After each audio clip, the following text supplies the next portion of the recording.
வணக்கம். நான் சாந்தி வெற்றிவேல். உங்களுக்கு நிறைய புராண கதைகளை, தெரியாத ரகசியங்களை அழகாக இது வரைக்கும் சொல்லியிருக்கேன். நீங்களும் சந்தோஷமாக கேட்டிருக்கீங்க. அதே மாதிரி புறநானூறு, அகநானூறு ஏதேதோ சொல்கிறாங்க. ஆனால் நமக்கு அதை பற்றிலாம் எதுவுமே தெரியாது அப்படின்னு யோசிக்கிறோம். நமக்கு அதெல்லாம் வேணாங்க. அதில் இருக்கிற நல்ல கதைகளை மாத்திரம் எடுத்துக்கலாம். உதாரணத்துக்கு ஒரு 2 நாளைக்கு முன்னாடி கூட என்னுடைய பதிவில் ஒரு கதை, ஒரு சோழன், நலம் கிள்ளின்ற ஒரு சோழன் சொக்கட்டான் விளையாடிய அவருடைய தம்பியோட நிலைமையை பற்றி உங்களுக்கு சொன்னேன். அதிலிருந்து நமக்கு ஒரு பாடம் கிடச்சிருக்கும். அது மாதிரி இந்த பாரி மன்னனை பற்றி நம்ம சின்ன வயசுலேருந்து கேள்விப்பட்டிருப்போம். கண்டிப்பாக பள்ளிக்கூடத்தில் சொல்லி கொடுத்துருப்பாங்க. முல்லைக்கு தேர் கொடுத்தான் பாரி, இந்த மாதிரி வள்ளல்களில் இவரும் ஒருத்தர் அப்படின்னு. எனக்கே அது சந்தேகமாக தான் இருந்தது. ஒரு முல்லைக்கு தேர் கொடுத்த இவர் எப்படி வள்ளல் லிஸ்ட்டில் சேர்ப்பாங்க அப்படின்னு. ஆனால் படிக்கும்போது கண் கலங்க வைக்கிற விஷயந்தாங்க. நீங்களே கேட்டிங்கன்னா ஆச்சரியப்படுவீங்க. உங்களுக்கு பிடிச்சமான கதைகளை தான் நான் தேடி தேடி சொல்லிகிட்ருக்கேன். ஒரு நாட்டோட மன்னன், அவன்கிட்ட யானைகள் அதிகமாக இருந்தது, குதிரைகள் அதிகமாக இருந்தது. கிட்டத்தட்ட 300 நாடுகளை வெற்றி பெற்று வச்சுருந்தான். இது இல்லாமல் அவனுடைய நாட்டில் மலை அளவுக்கு குவிஞ்சி வைரமும் வைடூரியமும் இருக்குது. அந்த நாட்டில் அதாவது வறுமையே கிடையாது மக்களுக்கு. யார் வேணும்னாலும் எவ்வளோ வைரமோ வைடூரியமோ அள்ளிக்கிட்டு போகலாம். அத்தனை வசதிகள் இருக்கிற அந்த மலைக்கு பேர் தான் பரம்பு மலை, சொர்க்க பூமி. அந்த பரம்பு மலையிலே தான் இந்த பாரி மன்னர் ஆட்சி பண்ணுறார். அவர் அந்த மலைப்பகுதியை சுற்றி பார்க்கலான்னு போகிறார். ஏன்னா இவர்கிட்ட இவ்வளோ வசதி வாய்ப்புகள் இருந்து எதுக்காக இவரை இன்னைக்கு வரைக்கும் நம்ம படிக்கிறோம் அப்படின்னா அந்த கருணை எப்படி இருந்ததுன்றத நிச்சயமாக இதை கேட்டால் தான் உங்களுக்கு புரியும். இந்த பாரி மன்னன் தேரில் ஒரு நாள் காட்டுக்கு போயிட்டு வந்துட்டுருக்காரு. வர வழியில் ஒரு முல்லை கொடி தரையில் படர்ந்து போயிட்டுருக்கு. இவர் அந்த கொடியை பார்க்குறாரு. அந்த கொடி எங்கே போய் முடியுதுன்னு பார்க்கும்போது ஒரு பாறை நடுப்புறம் தடையாக இருக்குது. அதுக்கப்புறம் அந்த கொடி போகலை. அந்த பாறையில் முட்டினா மாதிரியே அப்படியே நின்றுடுச்சு. அதுக்கப்புறம் வளரல, கொஞ்சம் கொஞ்சமாக காய ஆரம்பிக்குது. இதை பார்த்ததுமே அவருக்கு கண் கலங்க ஆரம்பிச்சிருச்சு. இதுக்கப்புறம் அதால் படர முடியாதுன்னு தவிச்சு அதோட உயிர் போயிட்டுருக்கு அப்படின்னு நினச்சதுமே சுற்றி பார்க்குறாரு. அங்கே எந்த கொம்பும் இல்லை, எந்த மரமும் இல்லை. யோசித்து பார்த்த அந்த மன்னருக்கு டக்குன்னு தோணுச்சு, அவர் ஏறி இவ்வளோ வசதி இருக்குதுன்னும் போது அவர் வச்சுருக்க தேர் எப்படி இருக்கும்? பயங்கர விலை உயர்ந்த அதிகமான, அதாவது அதுலேயே முத்து பவழெல்லாம் செதுக்கியிருக்கும். அந்த தேரை அங்கே நிறுத்தி அந்த கொடியை மெதுவாக எடுத்து அந்த தேரோடைய மேலெல்லாம் சுற்றி வச்சு படர வச்சுட்டார். அதுக்கிட்ட பேசுகிறாரு, நீ யாரும் இல்லைன்னு தவிக்காத, நான் இருக்கேன், கண்டிப்பாக உன்னை வாழ வைப்பேன் அப்படின்னு அந்த செடிக்கு ஒரு தைரியத்தை கொடுத்துட்டு அங்கேருந்து போயிட்டார். இவ்வளோ மதிப்பு மிக்க ஒரு தேரை அங்கே வச்சுட்டு போனதை நம்ம இன்னைக்கு வரைக்கும் பாடத்தில் படிக்கிறதுக்கு காரணம் இந்த மன்னருடைய செயல். இந்த மன்னருடைய குணம் ஒரு அம்மாவை போல கருணையானது. இது நிறைய பேருக்கு வர்றது ரொம்ப கஷ்டம். அவருக்கு என்ன யோசனைன்னா, நம்ம கட்டுப்பாட்டில் இருக்க மக்கள் ஒவ்வொருத்தரையும் நம்ம காப்பாற்றணும். நம்ம கட்டுப்பாட்டில் இருக்கிற இந்த நாட்டில் வாழற ஒவ்வொரு உயிரினமும் என்ன நம்பி தான் இருக்குது. நான் தான் இந்த உயிரினங்கள் அத்தனைக்கும் தாய். கண்டிப்பாக அந்த செடி வாடிச்சுன்னா கூட அவருக்கு மனசு கேட்காது. என்னுடைய தேர் போச்சுன்னா கூட வேறு வாங்கிக்கலாம், ஆனால் இந்த செடி வாடிச்சுன்னா, அதாவது அந்த கொடி வாடிச்சுன்னா என்னால் தாங்க முடியாது. இது உண்மையிலேயே எந்த ஒரு அரசனுக்கும் மனிதனுக்கும் வராத செயல். அதனால தான் இவரை இன்னைக்கு வரைக்கும் பாரி, முல்லைக்கு தேர் கொடுத்தார் அப்படின்னு நம்ம படிக்கிறோம். அந்த தாயோட கருணை அவர்கிட்ட இருக்குது. இப்போ நம்ம இவருடைய நண்பரான கபிலரை பற்றி தெரிஞ்சுக்கணும். அதுக்கப்புறம் தான் அவங்களுடைய நட்பை பற்றி நம்ம சொல்ல போகிறோம். தமிழில் அவருக்கு எவ்வளோ வார்த்தைகள் பிடிக்குமோ, ஏன்னா சிறந்த கவிஞர். கவிதைகளை எழுதுறதுல, பாடல்களை எழுதுறதுல சிறந்தவர் இந்த கபிலர். இவர் ஒரு புலவர். வசதி வாய்ப்பெல்லாம் கிடையாது, ரொம்ப சாதாரணமாக இருப்பார். தமிழ் மேலே எத்தனை காதலோ அதே மாதிரி இந்த பாரி மன்னன் மேலேயும் அவருடைய கருணை மேலேயும் இவருக்கு அவ்வளோ உயிர். ஒரு மன்னன் இப்படி கூட இருக்க முடியுமா? ஏன்னா அதே கருணை தான் இந்த கபிலருக்கும் அதிகமாக இருக்கும். அவரை சுற்றி எப்பவும் ஒரு ஆயிரக்கணக்கான பறவைகள் அவர் கையிலேருந்து உணவை சாப்பிட்டுக்கிட்டே இருக்கும். நட்பு எப்படி வருது பாருங்கள். ரெண்டுமே கருணை அடிப்படையில் தான் வருது. எப்போவும் அது அந்த கையில் வந்து நெல்களை கொடுத்துட்டே இருப்பார் கிளிகளுக்கெல்லாம். அதெல்லாம் அவர் கரெக்டாக கொடுக்குற நேரத்துக்கு வந்துடும், சாப்பிடும். அதுக்கப்புறம் அவர் வந்து அரண்மனைக்கு போவார். அந்த நாட்டிலே தங்க ஆரம்பிச்சிட்டாரு.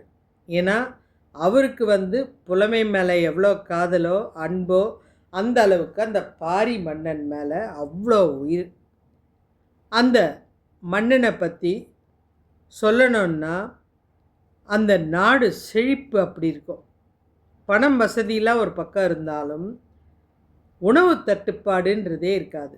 அந்த மலையில் பலாப்பழமும் வள்ளிக்கிழங்கும் பசுந்தேனும் மூங்கில் அரிசியும் நிறைய இருக்கும். இதை பற்றி அந்த கபிலரே நிறைய பாட்டு பாடியிருப்பார்.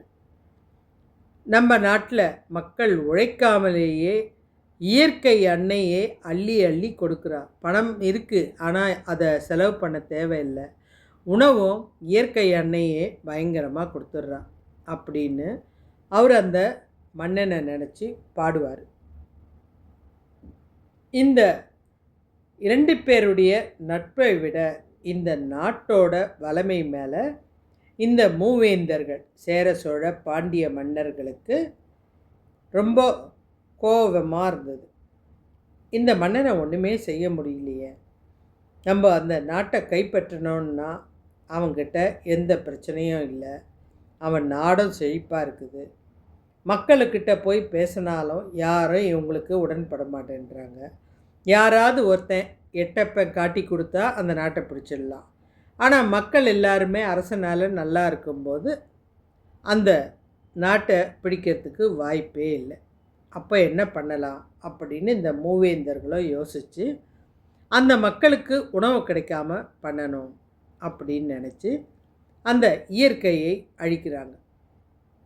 அதாவது அந்த மலையில் கிடைக்கிது இல்லையா, பலாப்பழம், மூங்கில் அரிசி, வள்ளிக்கிழங்கு, தேன், இதெல்லாம் எவ்வளோ அழிக்க முடியுமோ அழிக்கிறாங்க. உணவு தட்டுப்பாடு வருது. அந்த நேரத்தில் இந்த புலவர் வந்து அந்த கிளிகளுக்கு அதுங்களோட புரிகிற மாதிரி சொல்கிறாரு. அந்த கிளிகளுக்கு எப்படி உணவு கொடுக்குறாரோ அதே மாதிரி அன்பாக அதுங்களுக்கு புரிகிற மாதிரி சொல்லும்போது அந்த கிளிகள் அந்த காட்டில் தேடி அலைஞ்சி அரிசிகளை கொண்டு வந்து மக்களுக்கு கொடுக்க ஆரம்பிக்குது. அதாவது நெல்கதிர்களை கொண்டு வந்து கொடுக்க ஆரம்பிக்குது. இதனால் அந்த நாடு வந்து கொஞ்சம் உணவு தட்டுப்பாடு இல்லாமல் இருக்குது. மூவேந்தர்களுக்கு இது ரொம்ப ஆச்சரியம். என்னடா அது, யோசிச்சு பாருங்க, இதெல்லாம் எப்படி நடக்குதுன்னா, இந்த மன்னர் எப்படி ஒவ்வொரு உயிர் மேலேயும், எனக்கே இது ஆச்சரியமாக இருந்த விஷயம், ஒவ்வொரு உயிர் மேலேயும் பிரியமாக இருந்தாரோ அந்த உயிர்கள் பதிலுக்கு அதே அளவு பாசத்தை கொடுக்குது. அந்த கருணை தான் அவரை வாழ வைக்குது. ஒரு செடிக்கே கருணை காட்டுறவர், வாயுள்ள, அதாவது மனுஷனுக்கு கருணை காட்டுறவர், வாயில்லாத ஜீவன்களுக்கும் கருணை காட்டக்கூடியவர். அதே எண்ணம் தான் இந்த புலவருக்கும் இருந்தது. கிளி கொண்டு வந்து உணவு கொடுத்ததுன்னா நம்மளால் இதை எவ்வளோ ஒரு பெருமையாக பார்க்க முடியுது. பறவைகளுக்கு கூட நன்றி உணர்ச்சி இருக்குது. இதெல்லாம் பார்க்கும்போது இந்த ஆட்சியில் நம்ம வாழாமல் இருந்ததை நினச்சி ஆச்சரியமாக இருக்குது. ஏன்னா இப்படியெல்லாம் ஒரு மன்னர் கிடைக்கிறது ரொம்ப கஷ்டங்க. இந்த எவ்வளோ இவங்க அழித்தாங்களோ அதுக்கப்புறம் இந்த மூவேந்தர்களும் இந்த மக்களையும் ஒன்றும் செய்ய முடியல. எப்படியாவது இந்த பறவைங்க கொண்டு போய் உணவு கொடுத்துருது. அதனால் எப்படி அழிக்கலான்னு நினச்சி கடைசியில் சூழ்ச்சியால் இந்த மன்னர்கள் 3 பேரும் 3 விதமான தாக்குதல் மூலமாக இந்த அரசரை கருணை இல்லாமல் கொன்னுட்டாங்க. யாரை? பாரி வள்ளலை கொன்னுட்டாங்க. கொல்லும்போது அவர் துடிச்சு இறந்துட்டார். இந்த விஷயம் கேள்விப்பட்ட புலவர் வந்து கதறி அழுகுறார். என்னுடைய நண்பன் இறந்துட்டானே, இனி நான் வாழ தயாராக இல்லை. ஏன்னா அந்த காலத்தில் ஒரு விஷயம் இருக்குங்க, நீங்கள் கேட்டிங்கன்னா ஆச்சரியப்படுவீங்க. அரசர் வந்து ஒரு நட்பு வட்டாரம் வச்சுருப்பார். அது புலவரோ அல்லது மந்திரியோ யார் வேணாலும் இருக்கலாம். அரசர் உயிர் போக போது அல்லது அரசர் ஏதோ ஒரு மன கஷ்டத்துக்காக உடல் நலம் சரியில்லாமல் இறக்க போகிறாருன்னு தெரிஞ்சால் இந்த புலவர்களோ மந்திரிகளோ போய் வடக்க பார்த்து உட்காந்துருவாங்க. வடக்க பார்த்து உட்காருதுன்னா சாப்பிடாம இவங்க, அதாவது தண்ணி குடிக்காமல் சாப்பிடாம உண்ணா நோன்பு மாதிரி இருந்து தன்னால் உயிரை இழப்பாங்க. இந்த புலவரும் அப்படி தான் உயிரை விடணும்னு நினச்சி போயிட்டு பெண்ணை ஆற்றங்கரையில் உட்காரும்போது தான் அவருக்கு கவனம் வருது. இந்த அரசர் இறந்துட்டாருன்னொடனே நம்ம போயிட்டு இப்படி உட்காந்துட்டோமே, அரண்மனைக்கு போய் பார்க்கவே இல்லையே அப்படின்னு அங்கே அரண்மனைக்கு போகிறார். அப்போ தான் அவருடைய கண்ணே கலங்க ஆரம்பிச்சுது. அரண்மனையோட வாசப்படியில் 2 குழந்தைங்க, அந்த பாரியோட 2 பெண் குழந்தைகள் தவிச்சு நிற்கிறாங்க. இவரை பார்த்ததுமே ஓடி வந்து சேர்த்து பிடிச்சிக்கிட்டு, அப்பா இல்லையா, அப்பா இறந்துட்டாரா, அப்பாவை கொன்னுட்டாங்களா அப்படின்னு இந்த குழந்தைங்க கேட்குது. கபிலருக்கு மனம் துடிச்சு போயிடுச்சு. ஏன்னா சூழ்ச்சியில் இறந்துருக்கார் மன்னர்.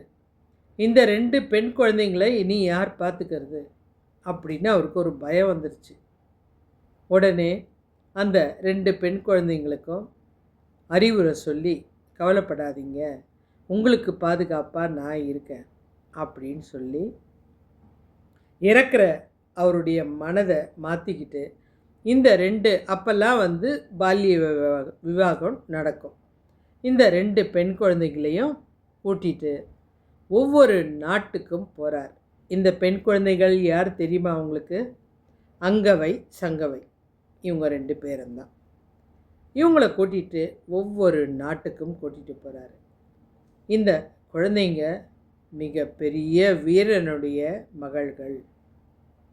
இவன் நல்ல ஒரு திறமையான அரசன். இவனுடைய வம்சம் சிறந்த வம்சம். இவனை யாராலையும் வெல்ல முடியாது. அப்படிப்பட்ட ஒரு அரசனுடைய மரணம் சூழ்ச்சியால் நடந்துருச்சு. அதனால் இந்த குழந்தைங்க நிர்கதியாக ஆயிடுச்சு. நீங்கள் உங்கள் மகனுங்களுக்கு எங்களுடைய பெண்ணை கட்டிக்கணும் அப்படின்னு சொல்லி கேட்குறார். ஒவ்வொரு நாட்டுக்கும் போய் அந்தந்த நாட்டு மன்னர்கள்கிட்ட இவர் கெஞ்சி கெஞ்சி கேட்குறார். அந்த குழந்தைங்க ஒரு நல்ல இடத்துல அதை சேர்க்கணுன்ற எண்ணம் மாத்திரம்தான் இந்த புலவர் மனசில் அதிகமாக இருந்ததுங்க. அந்த நல்ல அரசரும் இவங்களுக்கு கிடைச்சாங்க.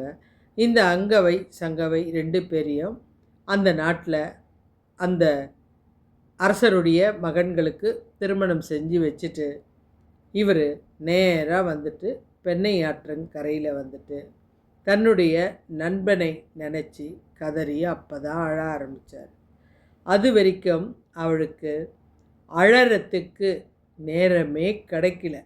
ஏன்னா யோசிச்சு பாருங்க, அரண்மனை யாருமே இல்லாமல் இருக்குது, அரசர் இறந்துட்டார், அமைச்சர்கள் ஓடி போயிட்டாங்க, அரண்மனையில் யாருமே கிடையாது. இந்த புலவர் நினச்சிருந்தா அந்த அரண்மனையை யாராவது ஒரு அரசனை கூப்பிட்டு கொடுத்து இவரும் அந்த அரசன் கூட ஏதாவது ஒரு கூலி வேலை செஞ்சுட்டு வாழ்ந்திருக்கலாம்.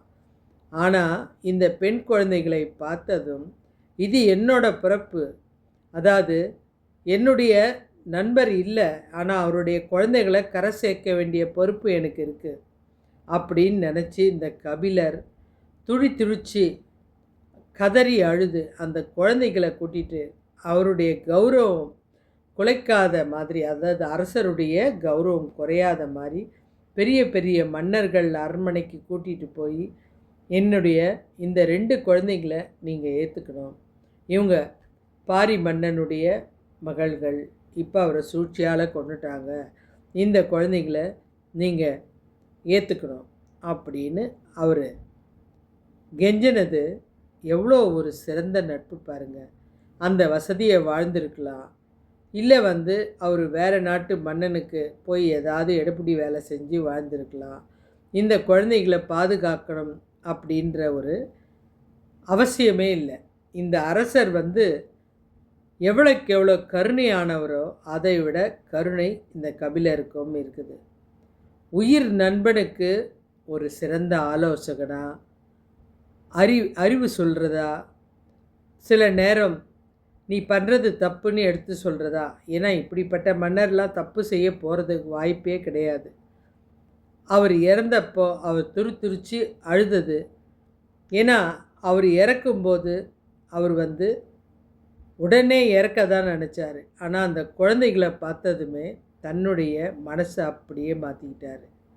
இந்த குழந்தைகளுக்கு ஒரு நல்லது செய்யணும் அப்படின்னு நினச்சிட்டாரு. இறக்கிறத விட்டுட்டு பிள்ளைகளுக்கு நல்ல நிலைமை கொண்டு வர்றது தான் உண்மையான நட்பு அப்படின்னு முடிவு செஞ்சார். அதனால தான் இந்த மகள்களை ஒவ்வொரு அரசரிடமும் கூட்டிகிட்டு போய் இந்த மகள்களுக்கு திருமணம் செஞ்சு வச்சார். கடைசியில் அவங்களுக்கு ஒரு நல்ல இடத்துல திருமணம் செஞ்சு கொடுத்துட்டு பிள்ளைகளோட வாழ்க்கை நல்லா இருக்குது அப்படின்னு உறுதியாக தெரிஞ்ச அப்புறம்தான் நிம்மதியாக பாரி, நான் என்னுடைய கடமையை முடிச்சிட்டேன், இதோ நான் உன் கூட வரேன் அப்படின்னு பெண்ணை ஆற்றங்கரையில் வடக்கு இருக்க ஆரம்பித்தார். அதாவது சாப்பிடாம உயிரை விட உட்கார்ந்துட்டார்.